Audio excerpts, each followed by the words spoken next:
Mum was oblivious to the fact that her cries for help into the darkness had met with a séance a certain lady was holding near to the British military hospital Munster, where she was now convalescing within. The morning after her miscarriage, because of demon possession, she was not hedge protected, and other demons in the vicinity hadn't seen a Christian with any spiritual gifts around my mother for about 2 years now. They noticed they had got God's permission, and so it was time to play. Séance is not a good word, and from a Christian point of view, it is a very dangerous word. I'll explain how. Contrary to popular belief, a séance is not a game, and not to be taken with a pinch of salt either. In the English language, a séance is describing a gathering of people under the initiative of a spiritualist or a medium who makes an effort to achieve interaction with the spirits of the dead. Or spirit guides, for example, nuns from time gone by, or wise Indian chiefs. In fact, they are familiar spirits, unclean spirits, and demons. Familiar because they encamp around families, especially steering towards witchcraft, and are watchful of their actions and habits, to report to a medium who is demon-possessed and can hear their voices, to report secret hiding places for precious objects or lost possessions. The strangest thing is that people nowadays think that séances have recently been invented. How mistaken they are. A deception from the enemy of our souls. Séances were around in biblical times. Both the Old and the New Testament refer to séances, mediums, spiritists, and occult practices.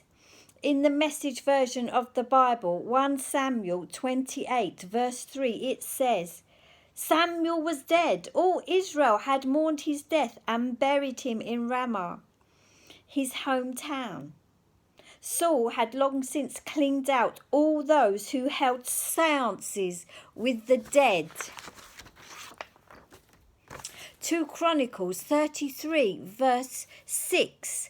In the Message version of the Bible, it says, Manasseh was 12 years old when he became king. He ruled for 55 years in Jerusalem. In God's opinion, he was a bad king, an evil king.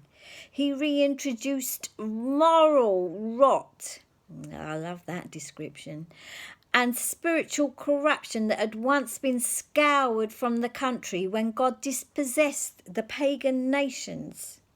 Interesting word, pagan.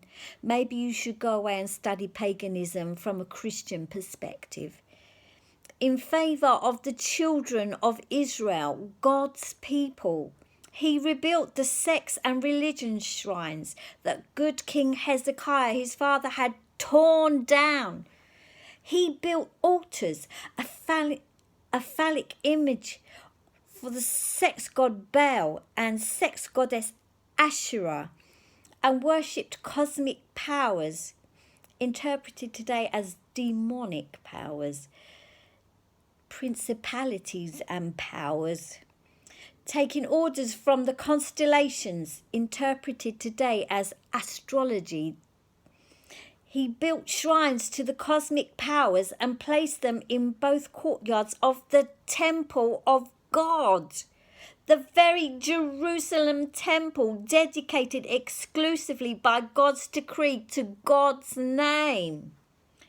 He burned his own sons in a sacrificial rite in the valley of Ben Hinnom. He practiced witchcraft and fortune-telling. He held séances and he consulted unclean spirits from the underworld. Much evil. And God was angry. In God's view, he made a career in evil.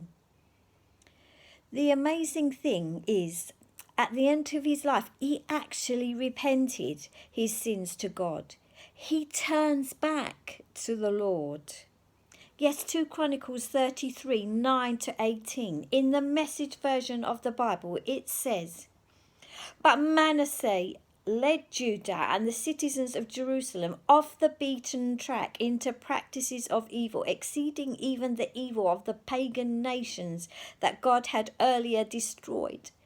When God spoke to Manasseh and his people about this, they ignored him. Then God directed the leaders of the troops of the kings of Assyria, their enemy, to come after Manasseh. They put a hook in his nose, shackles on his feet, and took him off to Babylon. Now that he was in trouble, he went to his knees in prayer, asking God for help. Total repentance before the God of his ancestors. As he prayed, God was touched by his remorse, and God listened and brought him back to Jerusalem as king. That totally convinced Manasseh that God was in control. He did a good spring clean of the temple in Jerusalem, carting out the pagan idols and the goddess statue. He took all the altars he had set up on the temple hill and throughout Jerusalem and dumped them outside the city. He put the altar of God back in working order and restored worship, sacrificing peace offerings and thank offerings. He issued orders to the people: "You shall serve and worship God, the God of Israel."